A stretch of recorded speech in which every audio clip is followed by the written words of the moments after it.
landmark decision. Kenya's Chief Justice Martha Koome ruled that Deputy President Rigathi Gachagua should remain in office during ongoing impeachment proceedings. The ruling emphasizes that public officials, regardless of the charges against them, are entitled to a fair hearing before any potential removal from office.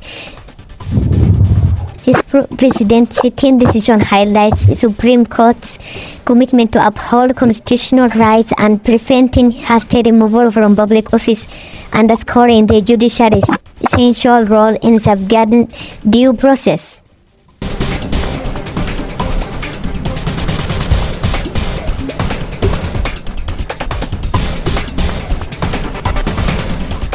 The case came to the Supreme Court after a lower court recommended Gachagua's suspension pending on investigation into allegations of misconduct and abuse of office. His defense team argued that removal from him from office prior to full trial will amount to a judgment and violation of his constitutional rights. They maintained that his role as deputy president will be compromised without a fair opportunity to contest the allegations, which they claim are politically motivated.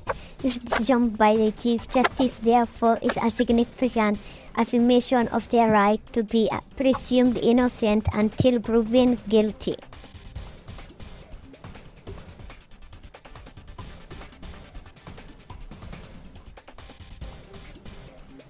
Supporters of the ruling view it as a crucial move for judicial independence, asserting that the judiciary should act as check against any politically motivated attacks on public officials. This proponent argued that a temporary removal could disrupt the office function and further destabilize the country's political climate.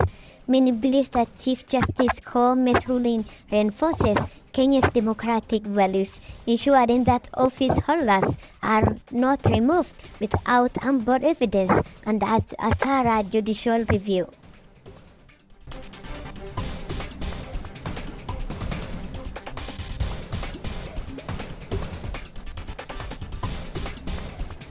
On the other side, critics argue that allowing Gachagua to remain in office while under investigation could undermine public trust in government institutions. They contend that office holders with serious allegations should step aside to allow for an impartial investigation. Some critics worry that this ruling may set a precedent of individuals in power to evade accountability by exploiting due process protections, thus making it more challenging to hold official accountability for misconduct. The ruling could have broader implications for other cases involving public officials, potentially shaping how Kenya's judicial approaches impeachment proceedings in the future. Observers note that the decision underscores the importance of strong judicial system that values individual rights, even for those in high office, as a cornerstone for democratic governance. The emphasis on fair trial rights reflects the Supreme Court's alignment with international human rights principles and Kenya's constitutional provision.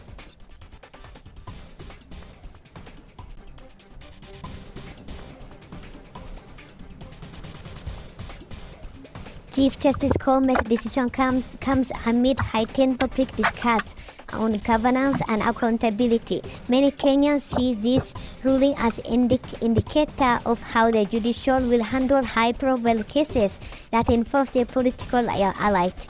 Analysts suggested the decision could either bolster the judicial reputation for impartiality or raise questions about its commitment to rooting out corruption in public offices, depending on how subsequent cases are handled.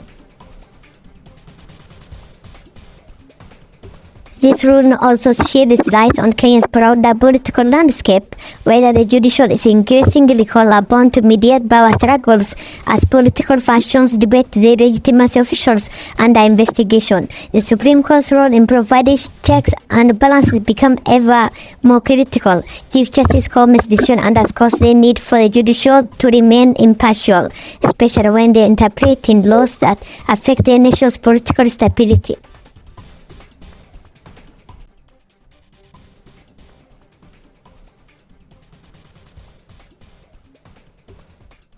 The Supreme Court decision highlights Kenya's legal frame, which provides a buffer for public officials facing allegations. Under this framework, a judicial ensures that due process is not bypassed, even amid public pressure. The court experts agree that this approach helps in promoting stability within the government as it prevents the removal of officials based solely on unverified acquisitions. Looking forward, the case could influence legislative proposals aimed at clarifying the procedures of handling impeachment cases. Some lawmakers are expected to push for reforms to address perceived loopholes that allow officials to remain in office under contentious circumstances. Whether these efforts gain momentum would likely depend on the outcome of Gachagua's impeachment process and public reaction to the court's stance on his right to remain in office. As the case unfolds, Kenyans would closely watch the judicial handling of high-stakes court cases.